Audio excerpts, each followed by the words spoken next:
అందరికీ నమస్కారం. Welcome to my channel. ఈ వీడియోలో 60 ఏళ్ళు దాటిన వారికి అదిరిపోయే శుభవార్త. ఇవన్నీ ఉచితం. కేంద్రం గ్రీన్ సిగ్నల్. పూర్తి సమాచారాన్ని వీడియోలో తెలుసుకుందాము. వీడియోని ఎక్కడే కానీ స్కిప్ చేయకుండా ఎండ్ వరకు చూడండి. అప్పుడు ఇన్ఫర్మేషన్ పూర్తిగా అర్థమవుతుంది. వీడియో చూస్తున్న ప్రతి ఒక్కరు వీడియోకి లైక్ చేయండి ఫ్రెండ్స్. వీడియోని తోటి మిత్రులతో అయితే షేర్ చేయండి. కొత్తగా మన ఛానల్ చూస్తున్నవారు సబ్స్క్రైబ్ చేసుకోకుంటే వెంటనే మన ఛానల్ అయితే సబ్స్క్రైబ్ చేసుకోండి.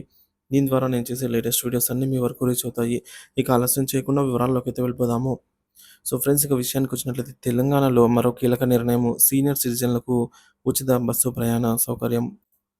తెలంగాణ రాష్ట్రంలో మహిళలకు ఏదైతే ఉచిత బస్సు ప్రయాణ పథకం విజయవంతంగా అమలవుతున్న నేపథ్యంలో ఇప్పుడు 60 ఏళ్లు పైబడిన సీనియర్ సిటిజన్లకు కూడా ఉచిత బస్ పాస్ అందించేందుకు రాష్ట్ర ప్రభుత్వం సన్నాహాలు సిద్ధం చేస్తోంది. ఈ పథకం అమలుతో రాష్ట్రంలోని ప్రతి వృద్ధుడికి బస్సులో సులభంగా ఉచిత ప్రయాణం చేసే అవకాశం లభించనుంది. పథకం లక్ష్యాలు మరియు ప్రయోజనాలు. 60 ఏళ్లు పైబడిన ప్రతి సీనియర్ సిటిజన్‌కు ఈ పథకం వర్తింపు. ప్రభుత్వ మరియు ప్రైవేట్ బస్సుల్లో ఉచితంగా ప్రయాణించేందుకు అవకాశం. సీనియర్ సిటిజన్లు రవాణా ఖర్చులను తగ్గించడం, అలాగే వృద్ధుల కోసం ప్రత్యేకంగా కేటాయించిన సీట్లు, విమానాలు, రైళ్లలో కూడా రాయితీల గురించి పరిశీలనలో ఉన్న ప్రభుత్వము. ఉచిత బస్ పాస్ పొందేందుకు అర్హతలు. దరఖాస్తుదారుడు తెలంగాణ రాష్ట్ర పౌరుడై ఉండాలి. 60 ఏళ్ళు నిండిన వారికి మాత్రమే ఈ పథకం అయితే వర్తిస్తుంది. ప్రభుత్వ నిర్దేశించిన పత్రాలను అయితే సమర్పించాలి. సో, ఉచిత బస్ పాస్ పొందేందుకు అర్హతలైతే చూసాము. సో, మరి అవసరమైన డాక్యుమెంట్స్ ఏంటో చూద్దాము. వయస్సు ధృవీకరణ పత్రం అండి. ఆధార్ కార్డ్ కానీ, లేదా ఓటర్ కార్డ్ కానీ, లేదంటే పాన్ కార్డ్, లేదంటే బర్త్ సర్టిఫికేట్ ఏదైనా అవసరం అవుతుంది. ఏదో ఒకటి. తెలంగాణ రాష్ట్ర నివాస ధృవీకరణ పత్రం అయితే ఉండాలి. అలాగే ఆధార్ కార్డ్ కాపీ, ఓటీపీ ధృవీకరణ కోసం phone number, passport size photo కూడా అవసరమవుతుంది.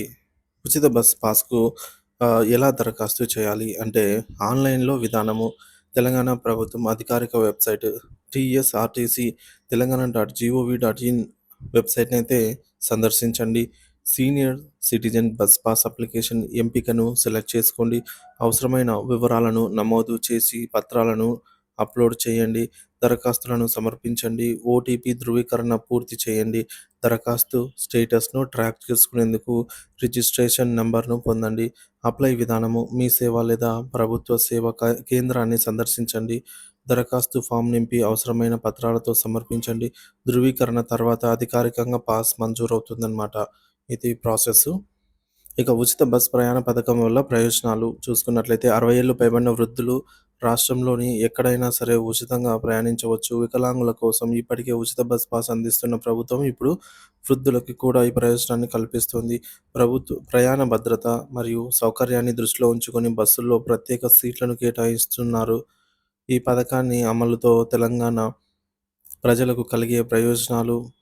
వృద్ధులకు ఆర్థిక భారం తగ్గింపు. పౌర సేవల్లో తెలంగాణ ప్రభుత్వం మరో ముందడుగు. సీనియర్ సిటిజన్ల కోసం మరిన్ని వసతుల కల్పన. ఇప్పటికే మహిళలకు ఉచిత బస్ ప్రయాణం పథకం విజయవంతంగా కావడంతో ఇప్పుడు వృద్ధులకు కూడా ఈ ప్రయోజనం కల్పించేందుకు ప్రభుత్వం ప్రత్యేక చర్యలు తీసుకుంటుంది. త్వరలోనే ఈ పథకం పూర్తి అమలు తేదీపై అధికారిక ప్రకటన వెలువడనుంది ఫ్రెండ్స్.